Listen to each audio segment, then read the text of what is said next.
Hello YouTube and welcome to my channel. My name is Robert and today I'm continuing on with a month of Rome. We're checking out a strange history of the calendar. When you're wondering what does it have to do with Rome? Well, quite a bit actually. And before we get into this, if you'd like to support my channel, please consider subscribing. It doesn't cost you anything, it's totally free, and it really does helps the channel out. Hit the post notification bell. When I drop new content, you'll be notified. Give the video a thumbs up, and feel free to leave a comment. Okay, a strange history of the calendar. Here we go. Since the advent of agriculture, humans have been tracking time. Calendars have always been a critical part of the development of civilization. They help us know when everything from meetings at work happen to what day our favorite show premieres. The calendar that the world uses now is the Gregorian calendar. It was a small reform of the Julian calendar, which was used throughout the Roman Empire and later throughout all of medieval Europe.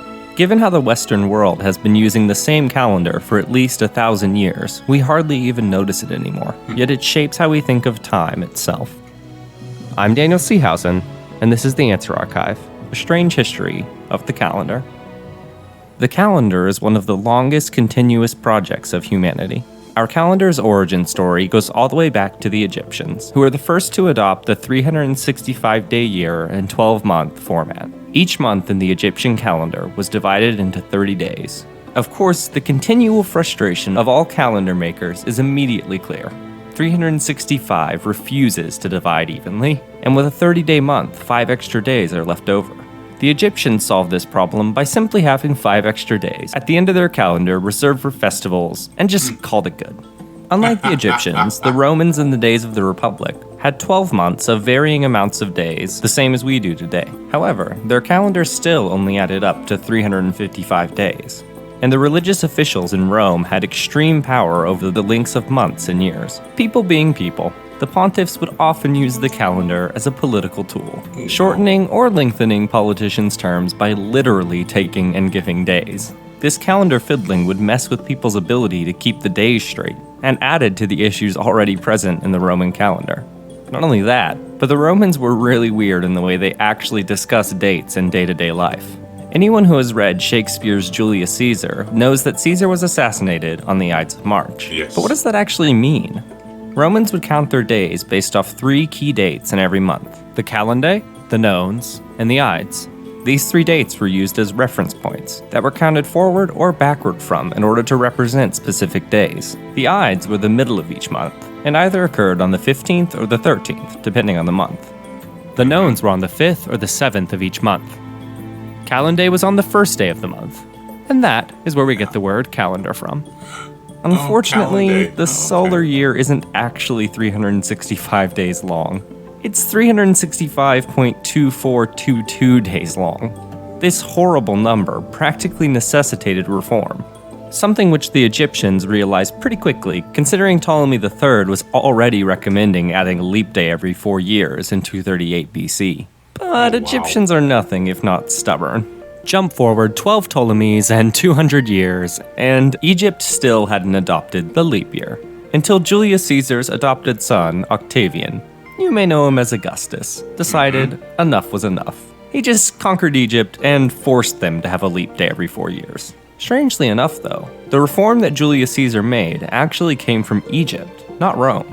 Yeah. In 48 BC, a Sicilian named Apollodorus entered Julius Caesar's apartment in the dead of night, with a rolled-up blanket on his back. Once unfurled, inside was a 21-year-old girl who would, incidentally, change the calendar forever. Her name was Cleopatra. She had recently been ousted from her throne by her brother in a coup, and was coming to ask for Caesar's help in restoring her to power. Needless to say, Caesar was quickly seduced by her beauty, and he agreed to help. He ordered her brother, Ptolemy XIII, to co-rule with Cleopatra, and in celebration, Cleopatra threw a huge party. According to the Roman poet Lucan, Caesar first heard of the Egyptian solar calendar from a scholar at this party, and this inspired him to reform the Roman calendar once he returned home.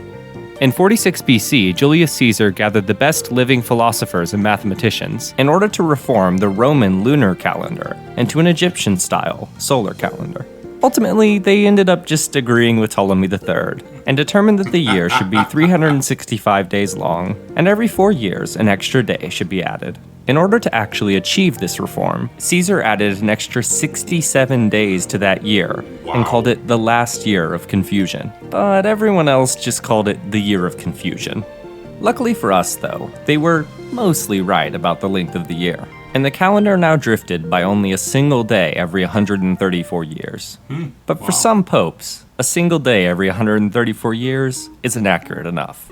Before it can be understood why Pope Gregory XIII decided to change the calendar yet again, a few things have to be understood about calendar systems in general and about determining the date of Easter in particular.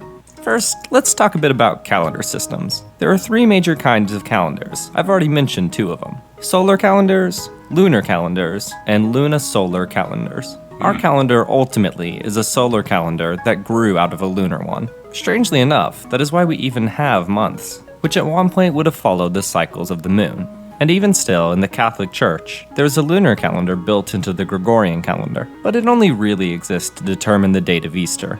The way Easter's date is determined is boring, complicated, and the date will differ depending on whether you live in the Western or Eastern world. To simplify, the date of Easter had drifted by over a week in Pope Gregory XIII's time, and soon it would move out of spring and into summer. This really annoyed the Pope, and revealed the small inaccuracy present in the Julian calendar. In terms of lunar calendars, though, the one used to decide the date of Easter and the Islamic calendar are the last vestiges of lunar calendars in our society. To explain lunar calendars in short, they are organized into 12 months, where each month starts with the new moon.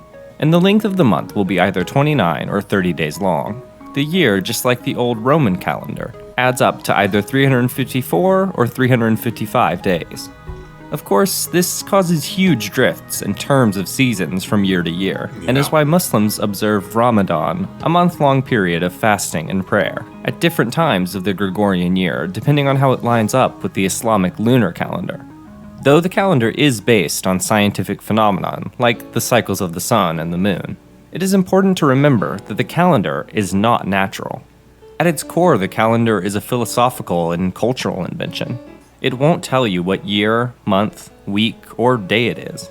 It doesn't tell you today is May 3rd. Instead, it just shows you when May 3rd is. Unless you're using Google Calendar, which, let's be honest, you all are. So even though it may have seemed insane to the Roman people, or to Catholic countries in the late 1500s, calendars can be changed. And Pope Gregory XIII did just that.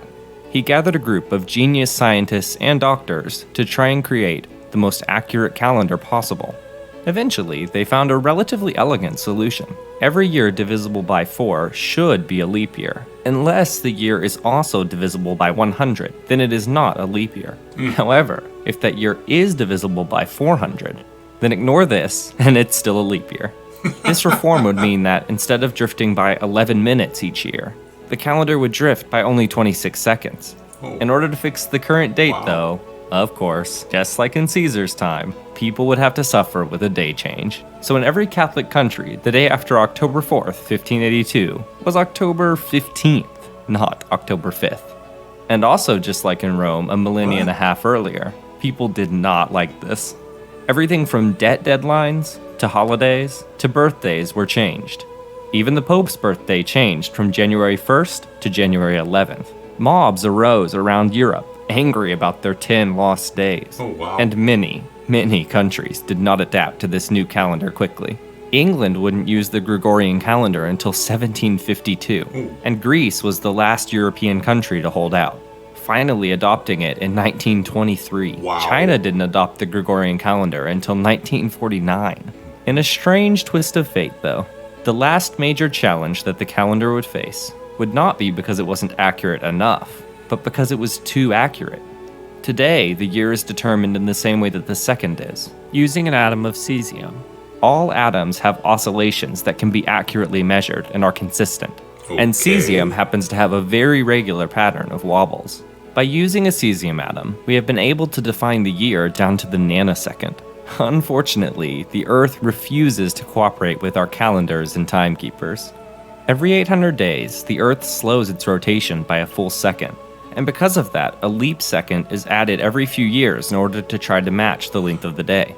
Today, there is a master clock in the US Naval Observatory that brings together data from 50 atomic clocks and feeds into a system that measures time around the world. We've tried to make an accurate tool for measuring time that works on every single level, but we are far from capable of doing so. There are just too many variables at play. There are many different ways of defining the year, from the sidereal to the tropical year, and the Earth's slowing rotation certainly doesn't help when it comes to defining it based on equinoxes. To our modern ears, it may seem frightening, but our year will likely always be inaccurate.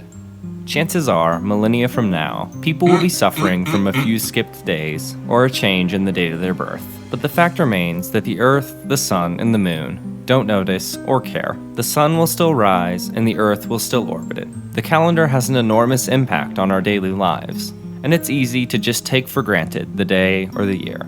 Next time you look at a calendar or check the date on your phone, remember that you are looking at a calendar created by the early Egyptians, reformed by Julius Caesar himself, and that grew naturally out of multiple cultures and times.